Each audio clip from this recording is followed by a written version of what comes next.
All right, I am going to finish part 3 of chapter 2 of the 4th grade read aloud of City of Ember. Lena left the book and examined the pictures of the mayors. The 7th mayor, Pod Morthwart, was her great. She didn't quite know how many greats grandfather.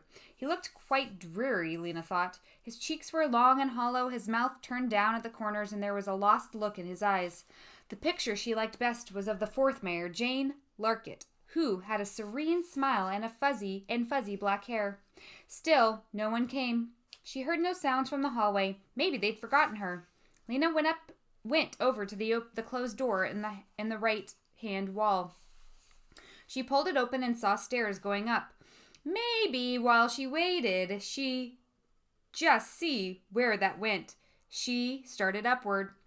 At the top of the first flight was a closed door. Carefully, she opened it. She saw another hallway and more closed doors. She shut the door and kept going. Her footsteps sounded loud on the wood, and she was afraid someone would hear her and come and scold her. No doubt she was not supposed to be there. But no one came, and she climbed on, passing another closed door. The gathering hall was the only building in Ember with 3 stories. She had always wanted to stand on its roof and look out at the city. Maybe from there it would be possible to see beyond the city into the unknown regions.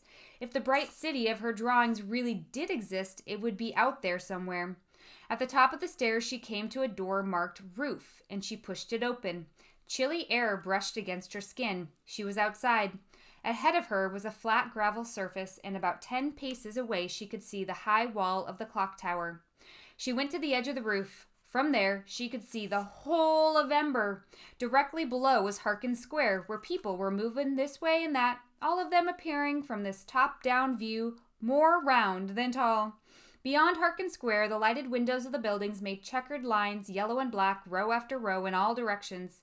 She tried to see further across the unknown regions, but she couldn't.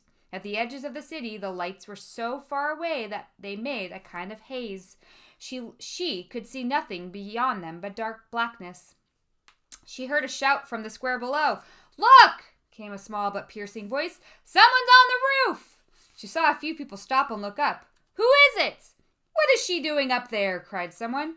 More people gathered until a crowd was standing on the steps of the gathering hall. "They see me," Lena thought, and it made her laugh. She waved at the crowd and did a few steps from the Bugfoot scurry dance, which she learned on Cloving Square Dance Day, and they laughed and shouted for more. Then the door behind her burst open, and a huge guard with bushy black beard was suddenly running toward her. "Halt!" he shouted. Though she wasn't going anywhere, he grabbed her by the arm. "What are you doing here?"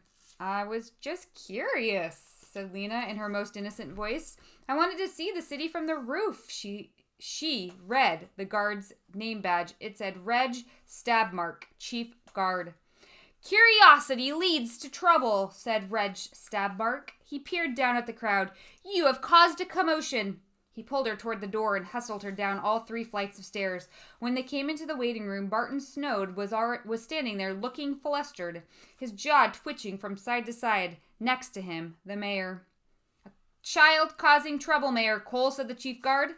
The mayor glared at her. "I recall your face from assignment day. Shame, disgracing yourself in your new job." "I didn't mean to cause trouble," said Lena. "I was looking for you so I could deliver a message." "Shall we put her in the prison room for a day or 2? Asked the chief guard. The mayor frowned. He pondered a moment. "What is the message?" he said. He bent down so that Lena could speak into his ear. She noticed that he smelt a little like overcooked turnips. "Delivery at 8, Lena whispered. "From Looper." The mayor smiled, a tight little smile. He turned to the guard. "Just a child's antics," he said. "We will let it go this time. From now on," he said to Lena, "behave yourself." "Yes, Mr. Mayor," said Lena. "And you," said the mayor, turning to the assistant guard, shaking a thick finger at him, "watch visitors much more carefully." Barton Snowd blinked and nodded.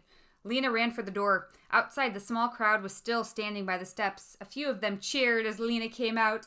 Others frowned at her and muttered words like mischief and silliness and show-off.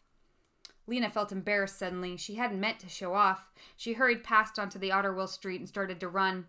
She didn't see Dune, who was among those watching her. He had been on his way home from his first day in the pipeworks when he'd come across the cluster of people gazing up at the roof of the gathering hall and laughing. He was tired and chilly. The bottom of his pants legs were wet, and the mud clung to his shoes and smeared his hands. When he raised his eyes and saw the small figure next to the clock tower, he realized right away that it was Lena.